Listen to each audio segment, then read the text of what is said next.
الحمد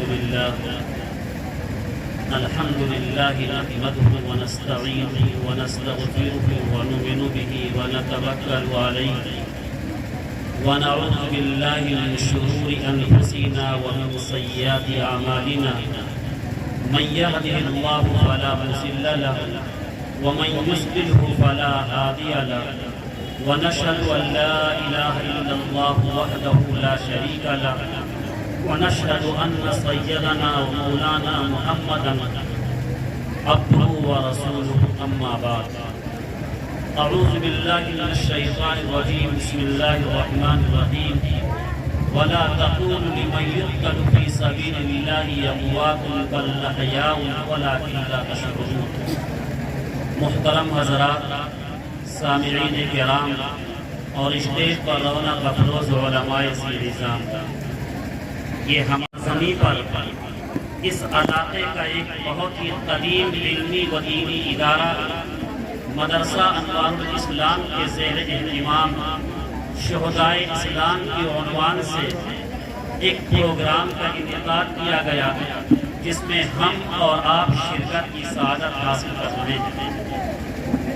ایسے موقع پر میں اس مہوہ بسم اللہ کے تمام باشندوں کو مبارکباد پیش کرنا چاہتا ہوں، اور خصوصیت کے ساتھ ان لوگوں کو جنہوں نے اس پروگرام کے انعقاد میں دوڑ دھوپ کی ہے، محنت کی ہے، کوشش کی ہے، رات دن ایک کیا ہے، ہمارے اور آپ کے لیے ایسا موقع فراہم کیا ہے کہ ہم محمد صلی اللہ علیہ وسلم سے اپنی عقیدت و محبت اور اطاعت و فرمانبرداری کا جذبہ دلوں میں پیدا کر سکیں۔ سامعین کرام، آج کے اس پروگرام کا عنوان شہدائے اسلام ہے۔ ہم اور آپ تاریخ اٹھا کر کے دیکھیں تو اسلام کے گلشن کو جن شہدائے اسلام نے اپنا قیمتی خون دے کر کے سدا بہار کیا ہے، ان میں حضرت عمر فاروق رضی اللہ تعالیٰ عنہ کا اسم گرامی سر فہرست ہے۔ آپ عدالت و شجاعت کے علم بردار تھے۔ آپ نے اسلام کو ماہتاب عالم تاب بنا دیا۔ آپ اسلامی شان و شوکت کے علم بردار تھے۔ آپ کی دور حکومت آن بان شان تھی۔ چنانچہ حضرت عبداللہ ابن مسعود رضی اللہ تعالیٰ عنہ آپ کے تعلق سے کہتے ہیں کان اسلام فتحا وکانت ہجرتہ نصرتا وکانت امامتہ رحمتا، کہ آپ کا اسلام لانا فتح تھا، آپ کا ہجرت کرنا نصرت تھا، اور آپ کا امام اور خلیفہ بننا یہ اللہ تبارک تعالیٰ کی طرف سے امت مسلمہ کے لیے رحمت تھا۔ آپ یعنی حضرت عمر فاروق رضی اللہ تعالیٰ عنہ یہ مراد رسول ہیں۔ اس دنیا کے اندر جتنے بھی امتی ہیں سب آپ کے محب ہیں، عاشق ہیں، آپ کو چاہنے والے ہیں، لیکن حضرت عمر فاروق رضی اللہ تعالیٰ عنہ مرید، محب اور عاشق ہونے کے ساتھ ساتھ یہ مراد رسول بھی ہیں۔ اللہ کے نبی نے ان کو دعاؤں سے مانگا ہے۔ چنانچہ اسلام کی ابتدا میں جب مسلمان بہت کمزور تھے، کافر طاقتور تھے، مسلمان قلیل تھے اور کافر کثیر تھے، مسلمان ظلم و ستم کی چکی میں پس رہے تھے، حالات سے دوچار تھے، ایسے وقت میں مکہ کی سرزمین پر دو لوگوں کا بڑا رعب و دبدبہ تھا۔ ایک ابو جہل بن ہشام اور ایک عمر بن خطاب تھے۔ اللہ کے رسول نے ان دونوں کے تعلق سے اللہ سے دعا مانگی، اللہم اعز الاسلام بأبی جہل بن ہشام اور بعمر بن الخطاب، کہ اے اللہ ابو جہل بن ہشام اور یا عمر بن الخطاب کے ذریعہ اسلام کو عزت عطا فرما۔ اللہ نے آپ صلی اللہ علیہ وسلم کی یہ دعا عمر بن خطاب کے حق میں قبول فرمایا، لیکن دعا قبول ہونے سے پہلے حضرت عمر فاروق کیسے تھے، ان کی کیا نظریات تھے، ذرا ایک واقعے سے اندازہ لگائیے۔ مکہ کی سرزمین ہے، کفاروں کی ایک میٹنگ ہو رہی ہے، اسلام دن بدن ترقی کرتا جا رہا ہے، ہم لوگ اسلام سے، لوگ اپنے آبائی مذہب سے پھرتے جا رہے ہیں، کون سا طریقہ اختیار کیا جائے کہ اسلام کی ترقی میں جو رکاوٹ بنے اور سد دفاع کا کام کرے۔ ابو جہل جو اس مجلس کا سرگنا تھا، اس نے کہا اس کا طریقہ یہ ہے کہ اس کے بانی مبانی حضور پاک صلی اللہ علیہ وسلم کا نام لیا کہ وہ قتل کر دیا جائے۔ بات تو طے ہو گئی کہ محمد صلی اللہ علیہ وسلم کو قتل کیا جائے، لیکن ہادی رسول کو کون قتل کرے؟ کسی کے اندر ہمت نہ ہوئی۔ یہ عمر بن خطاب ہیں جو کھڑے ہوئے اور کہا، تلوار کو میان سے نکالا اور کہا ابھی ہم تھوڑی دیر میں محمد کا سر قلم کر کے تمہارے سامنے لا کے حاضر کرتے ہیں۔ اس جوش و جذبے کے ساتھ حضرت عمر بن خطاب تاجدار مدینہ کی زندگی قبول کرنے کی نیت سے وہاں مجلس سے اٹھتے ہیں۔ راستے میں اتفاق سے عبداللہ نعیم بن عبداللہ سے ملاقات ہوتی ہے اور وہ کہتے ہیں کہ اے عمر، آج تم بہت غضبناک لگ رہے ہو، بڑے غصے کی حالت میں لگ رہے ہو، ماجرا کیا ہے، بات کیا ہے؟ حضرت عمر کہتے ہیں آج میں نے فیصلہ کیا ہے کہ جو ایک نئے مذہب کی جنہوں نے بنیاد رکھی ہے، یعنی محمد صلی اللہ علیہ وسلم، ان کا سر قلم کر دوں گا تاکہ نہ رہے باز نہ بجے باز سے بات۔ نعیم بن عبداللہ کہتے ہیں اے عمر، تم وہاں کہاں جا رہے ہیں؟ تم پہلے اپنے گھر کی خبر لو، تمہارے بہن بہنوئی اسلام لا چکے ہیں۔ اس جملے کا سننا تھا کہ غصے میں اور اضافہ ہوا، رخ موڑا اور عمر بن خطاب پہنچتے ہیں اپنے بہن بہنوئی کے گھر۔ وہ قرآن کریم کی تلاوت کر رہے تھے گھر میں، گھر پہ آواز دیتے ہیں، دستک دیتے ہیں، وہ قرآن کریم کو چھپا دیتے ہیں، یہ دستک دے کر کے اندر داخل ہوتے ہیں اور کہتے ہیں اپنے بہن بہنوئی کو مخاطب کر کے کہ تم لوگ کیا پڑھ رہے تھے؟ کہتے ہیں کچھ نہیں پڑھ رہے تھے۔ کہا نہیں، ہمیں معلوم ہوا ہے کہ تم لوگ اپنے آبائی دین سے مرتد ہو چکے ہو۔ اتنا کہتے ہی اپنے بہنوئی سے دست و گریباں ہو گئے، مارنا شروع کیا، پیٹنا شروع کیا۔ بہن بیچ میں آتی ہے اور کہتی ہے اپنے شوہر کو بچانے کی نیت سے عمر نے ان کو بھی مارا کہ خون کا فوارہ نکلنے لگا اس کے بدن سے۔ تھی تو وہ بھی عمر کی بہن، تھا تو عمر ہی کا خون۔ بہن نے کہا اے عمر، تم کچھ بھی کر لو، چاہے بوٹیاں کر دو، شکنجوں میں کس دو، لیکن اب ہم اسلام اور دین حق سے کبھی پھر نہیں سکتے ہیں۔ جب اس جملے کو سنا عمر بن خطاب نے تو دیکھا کہ بہن کے بدن سے خون بہ رہا ہے اور اس جملے نے خاص اثر کر دیا، سختی نرمی میں بدل گئی اور کہتے ہیں اپنی بہن کو مخاطب کر کے اے بہن بتاؤ تم کیا پڑھ رہی تھی؟ بہن نے کہا ابھی تم اس لائق نہیں ہو کہ قرآن کو پڑھو، بغیر غسل کے تم پڑھ نہیں سکتے ہو، غسل کرو تب پڑھ سکتے ہو۔ عمر بن خطاب غسل کرتے ہیں اور اس کے بعد قرآن کریم کی وہ آیت پڑھتے ہیں سبح للہ ما فی السماوات والارض وهو العزیز الحکیم۔ پڑھتے پڑھتے جب اس جملے پر پہنچتے ہیں آمنوا باللہ ورسولہ، تو بے ساختہ زبان سے صادر ہوتا ہے اشہد ان لا الہ الا اللہ واشہد ان محمد رسول اللہ۔ حضرت عمر چاہتے ہیں کہ آقا کے دربار میں حاضر ہو کر کے اسلام کو قبول کریں۔ اس وقت حضور اقدس صلی اللہ علیہ وسلم وہ صفا کے دار ارقم میں اپنے ساتھیوں کے ساتھ پناہ گزین تھے۔ عمر کو دیکھا کہ تلوار کے ساتھ پہنچ رہے ہیں اس پناہ گزین میں۔ لوگوں کو تردد ہوا، کسی کو علم نہیں تھا کہ عمر بن خطاب اسلام قبول کر چکے ہیں۔ لوگوں کو تردد ہوا کہ معلوم عمر کس ارادے سے آ رہے ہیں۔ حضرت حمزہ رضی اللہ تعالیٰ عنہ کھڑے ہوتے ہیں اور کہتے ہیں عمر آ رہا ہے تو آنے دو۔ اگر خیریت سے آتا ہے تو بہتر ہے، ورنہ اسی کی تلوار سے اس کا سر قلم کر دیا جائے گا۔ حضرت عمر بن خطاب پہنچتے ہیں، حضور اقدس صلی اللہ علیہ وسلم خود آگے بڑھتے ہیں اور پوچھتے ہیں کہ اے عمر کس ارادے سے آئے ہو؟ حضرت عمر کہتے ہیں، سر جھکایا، نہایت عاجزی کے ساتھ کہا، اے اللہ کے رسول، اسلام قبول کرنے کی نیت سے حاضر ہے۔ اس جملے کا سننا تھا، صحابہ فرد مسرت سے جھوم گئے، خوش ہو گئے، صدائے تکبیر بلند کر دی، اتنا خوش ہو گئے۔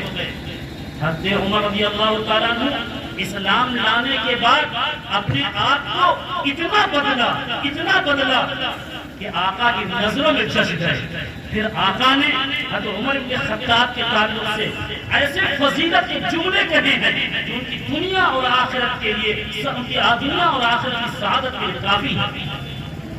اللہ کے نبی نے عمر بن خطاب کے تعلق سے کہا، لو کان بعدی نبی لکان عمر، کہ اگر میرے بعد کوئی نبی ہوتا تو حضرت عمر ہوتے۔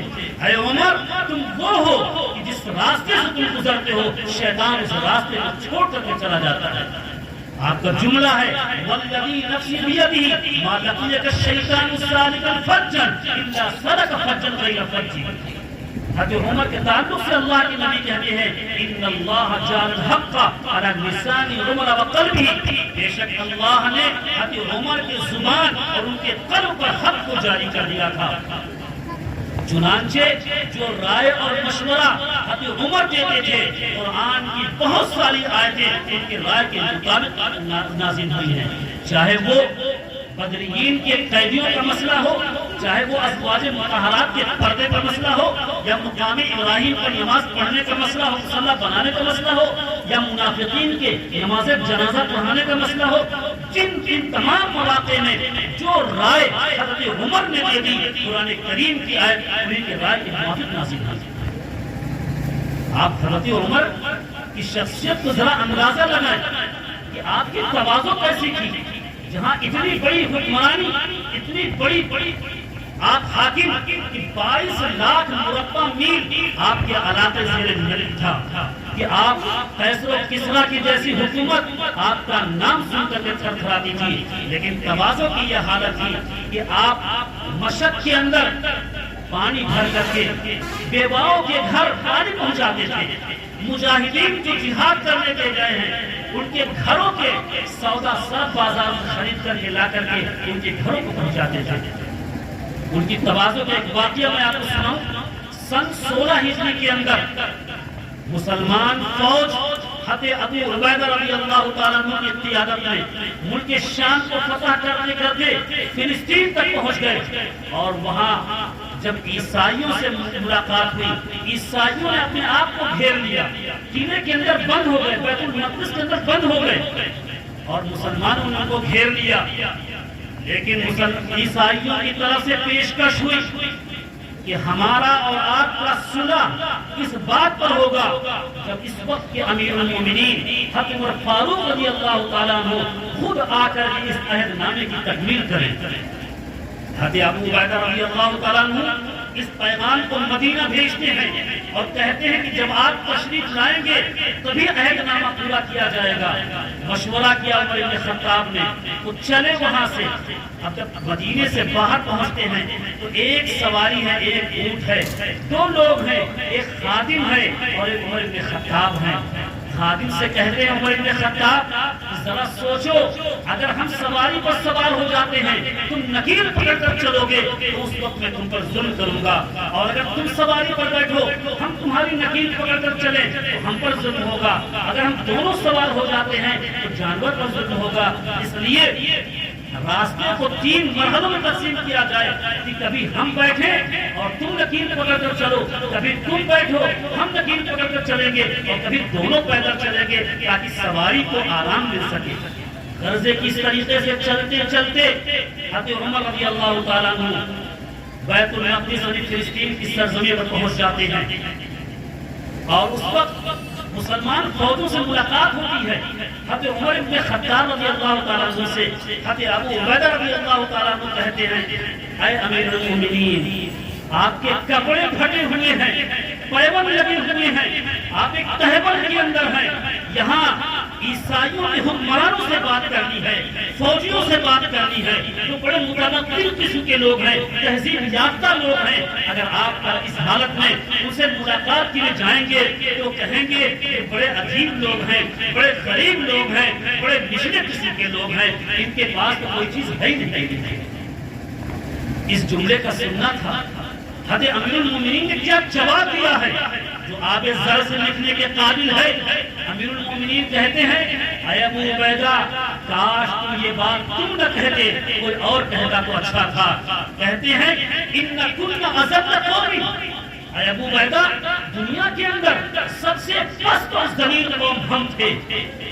ان کن اذل قوم فعزنا اللہ بالاسلام، اللہ نے ہمیں اسلام کے ذریعے عزت دی ہے۔ فمہما نطلب العزت، بس اگر ہم اس وقت عزت کو طلب کریں گے بغیر ما اعزنا اللہ اس بالاسلام، اس چیز سے جس سے اللہ نے عزت دی اس کے علاوہ سے عزت طلب کریں گے، اذلنا اللہ، اللہ ہم کو ذلیل کر دے گا۔ ذرا سوچو اس جملے کی کامیابیت کو، ذرا سوچو حضرت عمر رضی اللہ تعالیٰ عنہ کی عزت اور ذلت کے معیار کو۔ انہوں نے کہا کہ عزت اور ذلت کا معیار صرف اور صرف اسلام اور کفر ہے۔ جس کے پاس اسلام ہے، جس کے پاس ایمان ہے، وہی باعزت ہے، اور جس کے پاس اسلام نہیں ہے وہ ذلیل ہے۔ آج ہم نے عزت کا معیار بدل دیا ہے۔ ہم تو عزت اسے سمجھتے ہیں جس کے پاس بیلنس ہو، جس کے پاس کوٹھی ہو، جس کے پاس دولت ہو، جس کے پاس عہدہ اور منصب ہو، جس کے پاس کار ہو، گاڑی ہو، کوٹھی ہو، اچھی اچھی ڈیزائن کے پاس ہو۔ ہم سمجھتے ہیں کہ عزت کا یہ معیار ہے، اور اس عزت کو حاصل کرنے کے لیے آج رعایا سے لے کر کے حکمراں تک، ادنا سے لے کر کے بڑے تک، جاہل سے لے کر کے عالم تک، سب اسی میں لگے ہوئے ہیں، حرام حلال کی تمیز کھو بیٹھے ہیں اور سوچتے ہیں کہ عزت کے اسباب کو حاصل کر لیں۔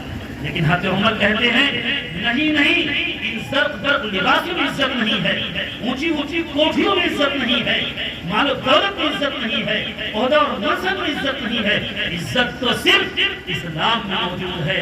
اگر ہمارے پاس ایمان ہے، اسلام ہے تو ہم باعزت ہیں، اللہ کی نگاہ میں باعزت ہیں، اور اگر ہمارے پاس اسلام نہیں ہے تو دنیا کی کتنی دولتیں ہمارے پاس آ جائیں ہم یقیناً ذلیل ہیں اللہ کی نگاہ میں۔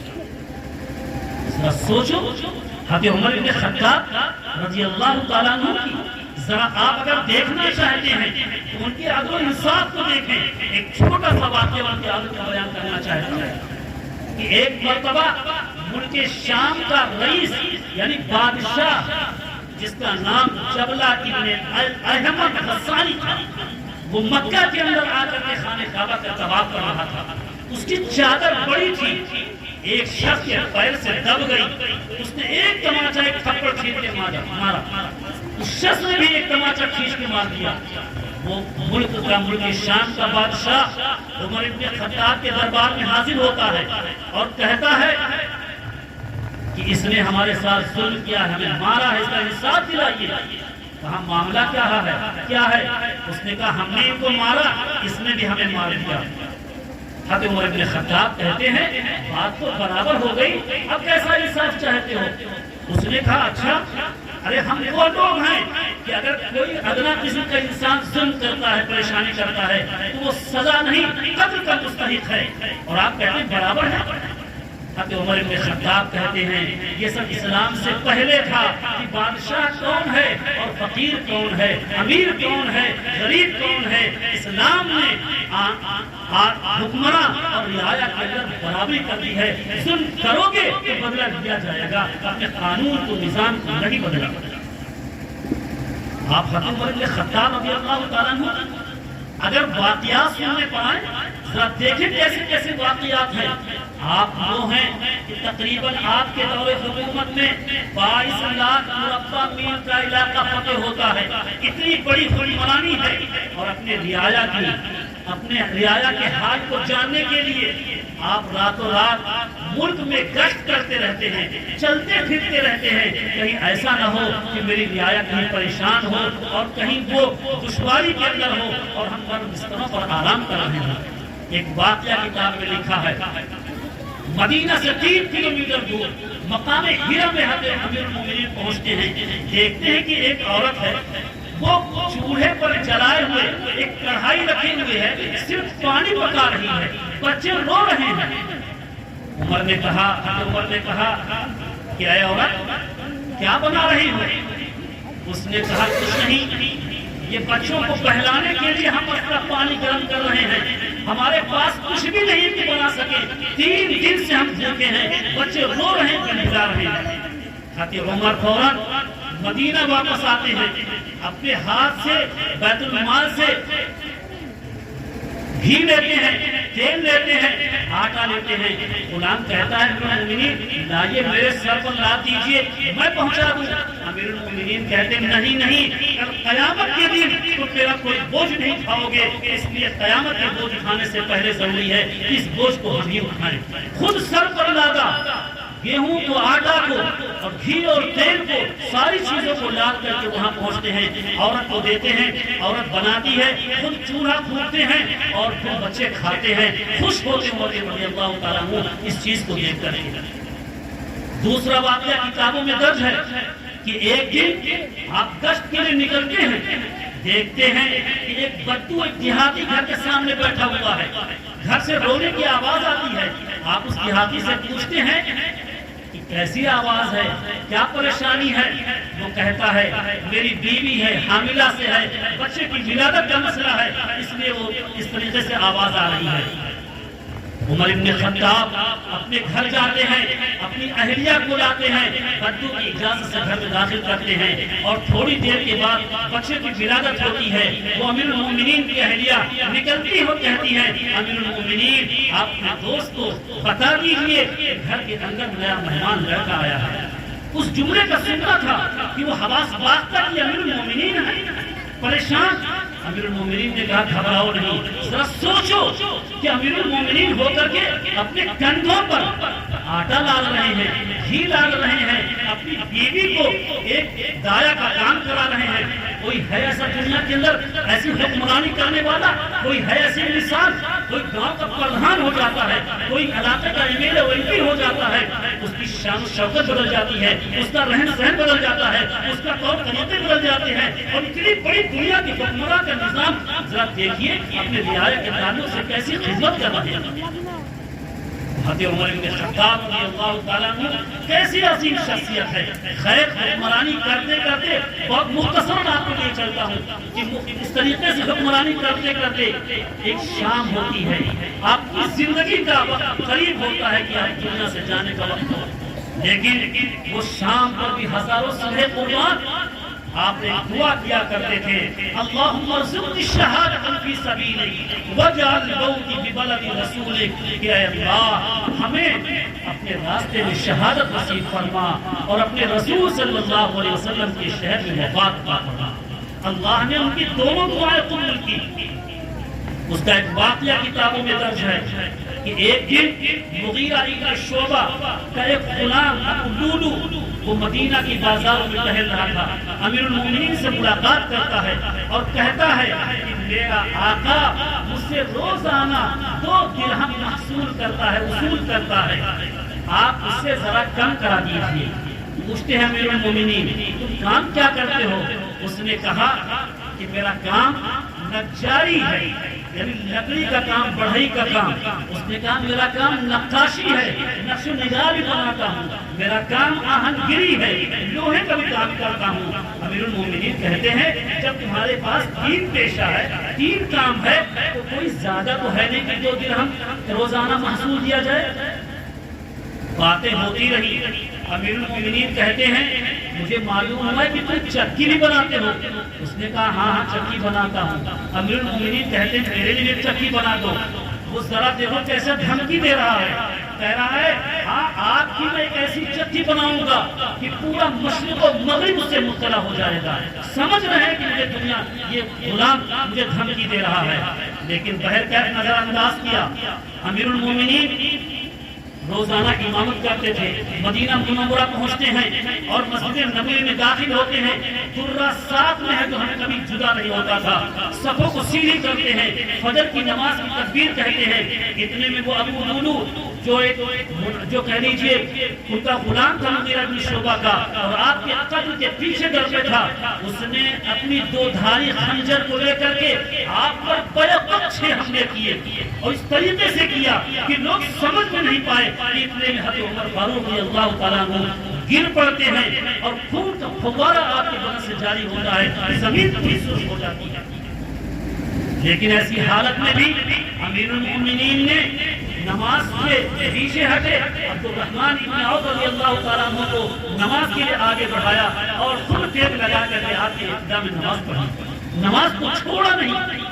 نماز جلدی عبد الرحمن بن عوف نے پڑھائی، اور پڑھانے کے بعد حضرت امیر المومنین کو گھر لاتے ہیں، طبیب کو بلایا جاتا ہے، کھجور کا پانی پلایا گیا، پیٹ کے ذریعہ نکل گیا، دودھ پلایا گیا، پیٹ کے ذریعہ نکل گیا۔ عمر بن خطاب کو یقین ہو گیا کہ میرا وقت قریب ہے، اب دنیا سے جانے کا وقت ہے، اس لیے اپنے بیٹے عبداللہ ابن عمر کو کہتے ہیں کہ جاؤ ام المومنین کی خدمت میں میرا سلام عرض کرنا اور کہہ دینا کہ یہ خادم چاہ رہا ہے کہ اپنے آقا حضرت صلی اللہ علیہ وسلم اور حضرت صدیق رضی اللہ تعالیٰ عنہ کے پہلو میں دفن ہونا چاہتا ہے، اگر اجازت دے دے تو دفن کرنا، ورنہ پھر مجھے جنت البقیع کے اندر لے جا کر کے دفن کر دینا۔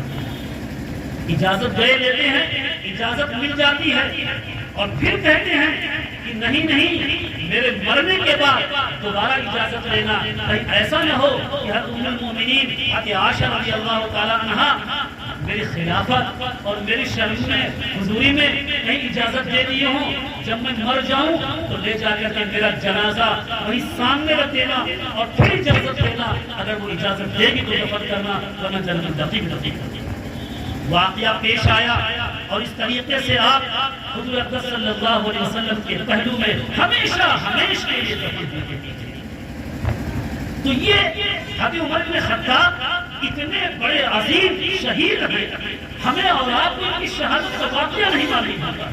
ہمیں تو محرم کا مہینہ آتے ہی اگر معلوم ہے کوئی تاریخ، کسی کی شہادت معلوم ہے تو نواز رسول سیدنا حضرت حسین رضی اللہ تعالیٰ عنہ کی صرف شہادت کا واقعہ جانتے ہیں، اور کسی عظیم سپوت کی شہادت کا واقعہ ہمیں اور آپ کو معلوم ہے۔ ذرا سوچو، ذرا غور کرو کہ یہ مہینہ جو اتنی عظمت کا مہینہ تھا، اتنی فضیلت کا مہینہ تھا، اتنی فضیلت کہ اسی مہینے سے اسلامی سال کا آغاز ہوتا ہے، اسی مہینے سے یہ مہینہ بہت ہی محترم مہینہ ہے۔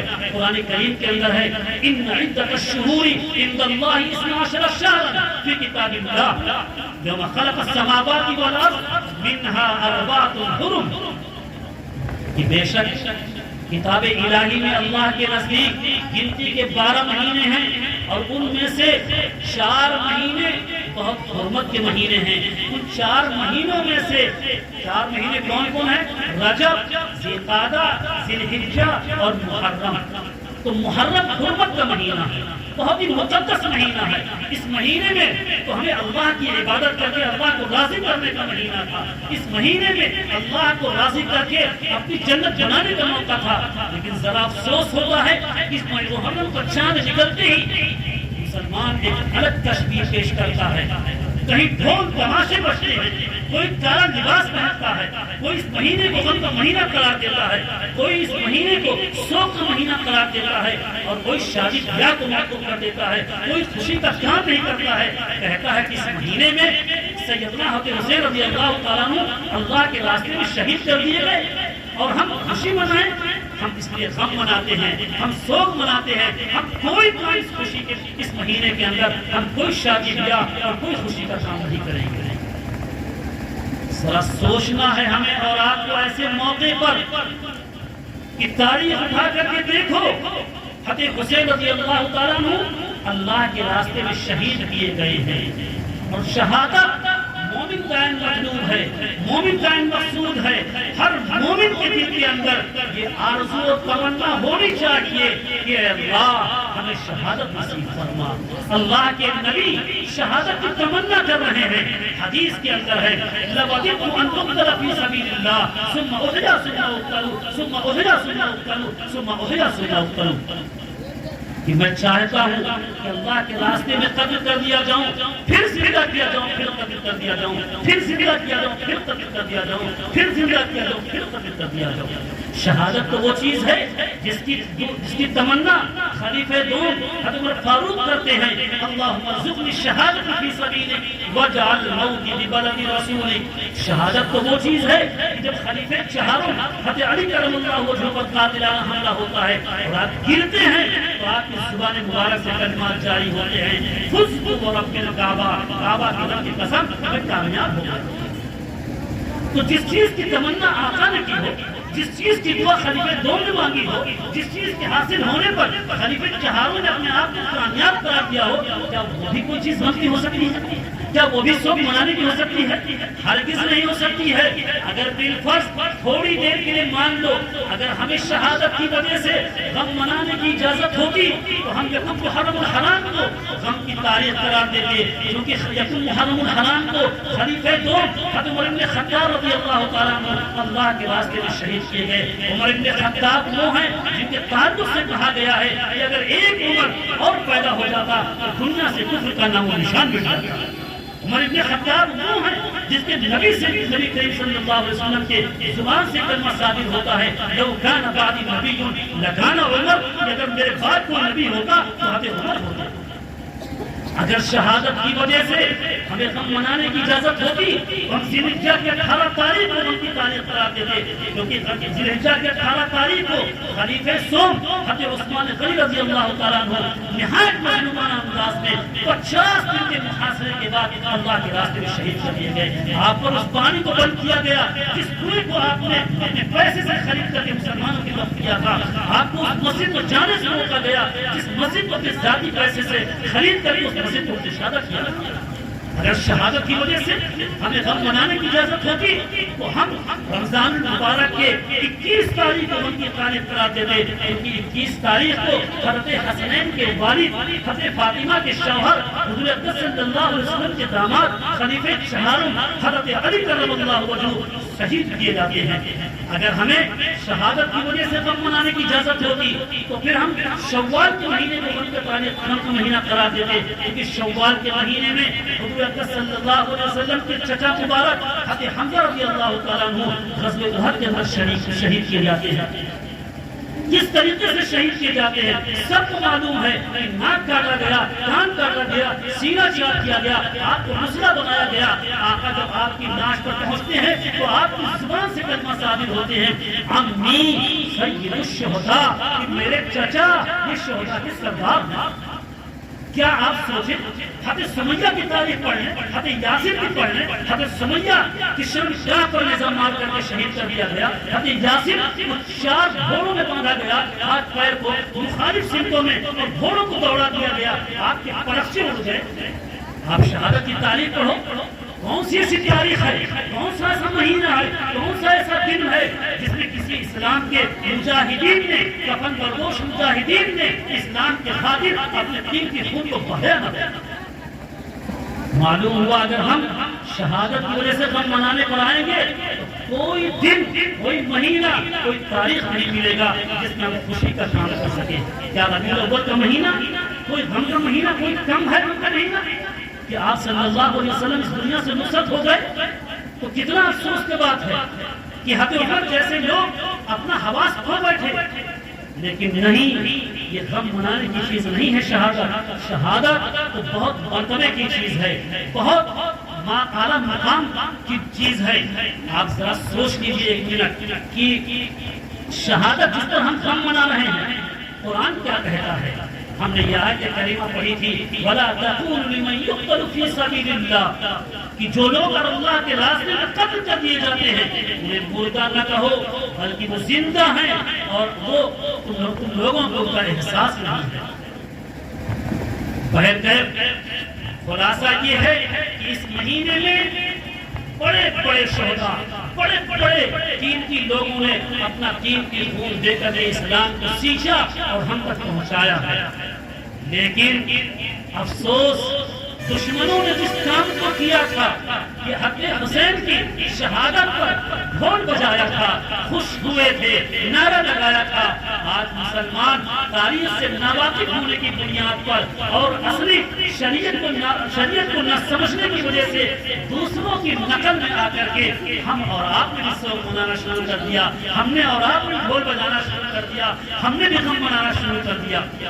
ذرا سوچو، ہم اور آپ ایک مسئلہ جانتے ہیں، دنیا کے اندر کسی کا بھی انتقال ہو جائے، کتنا بڑا سے بڑا ولی ہو، کتنا سے بڑا قریب عزیز رشتہ دار ہو، یقیناً غم ہوتا ہے، آنکھ سے آنسو کے قطرات جاری ہوتے ہیں، لیکن 3 دن سے زیادہ سوگ منانے کی اجازت نہیں ہے۔ صرف بیوی ایسی ہے کہ شوہر کے مرنے پر 4 مہینہ 10 دن سوگ منانے کی اجازت ہے، لیکن ہم کیسا سوگ منانے والے ہیں کہ 14 صدی گزر رہی ہے اور محرم کا مہینہ آتے ہی ہم غم اور سوگ منانا شروع کر دیتے ہیں۔ اللہ کے نبی نے ایسے لوگوں کے تعلق سے کہا ہے کہ لیس منا من ضرب الخدود وشق الجیوب ودعا بدعوى الجاہلیۃ، کہ وہ ہم میں سے نہیں ہے جس نے اپنے چہرے پر تھپڑ مارا ہو، وشق الجیوب اور گریبان کو چاٹ کیا ہو، ودعا بدعوى الجاہلیۃ اور جاہلیت کے انداز پر واویلا مچایا ہو اور شور مچایا ہو۔ اللہ کے نبی کہتے ہیں کہ لعن رسول اللہ صلی اللہ علیہ وسلم النائحۃ والمستمعۃ، اللہ کے رسول نے رونے والے پر، سننے والے پر، نوحہ کرنے والے پر لعنت و ملامت کی ہے۔ اس لیے آج اس مہینے کے آگے جو کچھ ہم کر رہے ہیں، ذرا ہمیں ٹھنڈے دماغ سے سوچنا ہے۔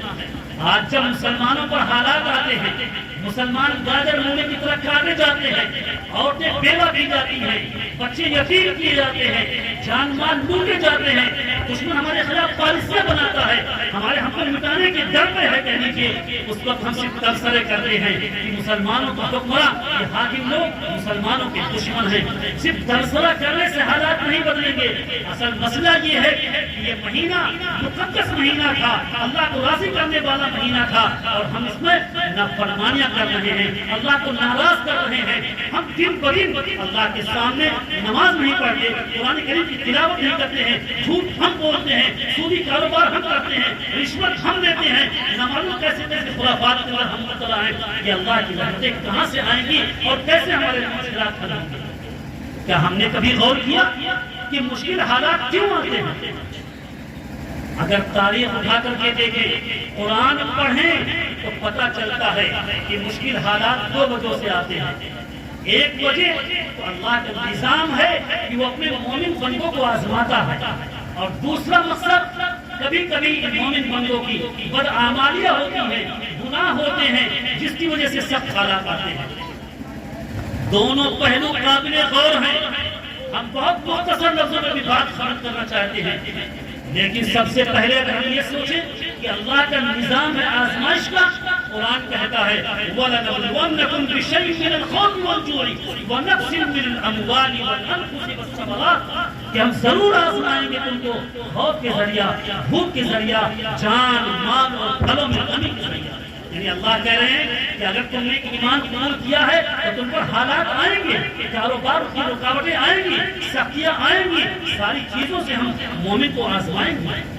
اللہ دوسری جگہ کہتا ہے کہ الف لام میم احسب الناس ان یترکوا ان یقولوا آمنا وهم لا یفتنون، کیا تم لوگوں نے گمان کر رکھا ہے کہ بس ہم نے آمنا کہہ لیا کہ ایمان لائے، بس ہم کو آزمایا نہیں جائے گا؟ اللہ کہتے ہیں ضرور آزمایا جائے گا۔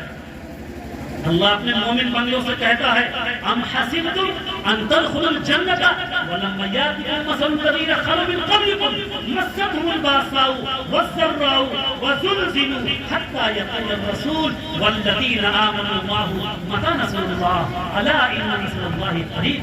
کیا تم لوگوں نے خیال کیا رکھا ہے کہ بس پہلے اہل ایمان پر جو حالات آئے ہیں ان حالات کے گزرے بغیر ایسے ہی تم جنت میں داخل ہو جاؤ گے؟ نہیں، مستهم البأساء، اس سے پہلے جو ایمان آلائے ہیں پر مصیبتیں آئی ہیں، ان پر پریشانیاں آئی ہیں، وَزُلْزِلُوا اور ان کو ہلا کر رکھ دیا گیا، یہاں تک کہ اس وقت کے رسول اور ایمان لانے والے کہہ پڑے متی نصر اللہ، اللہ کی مدد کب آئے گی؟ اللہ نے کہا الا ان نصر اللہ قریب، یاد رکھو بے شک اللہ کی مدد قریب ہے۔ معلوم ہوا کہ اللہ کا یہ نظام ہے کہ صرف ہم کلمہ پڑھ لیں اور ہمیں فوراً جنت مل جائے، ایسا نہیں ہے، بلکہ اپنے مومن بندوں کو آزمائے گا۔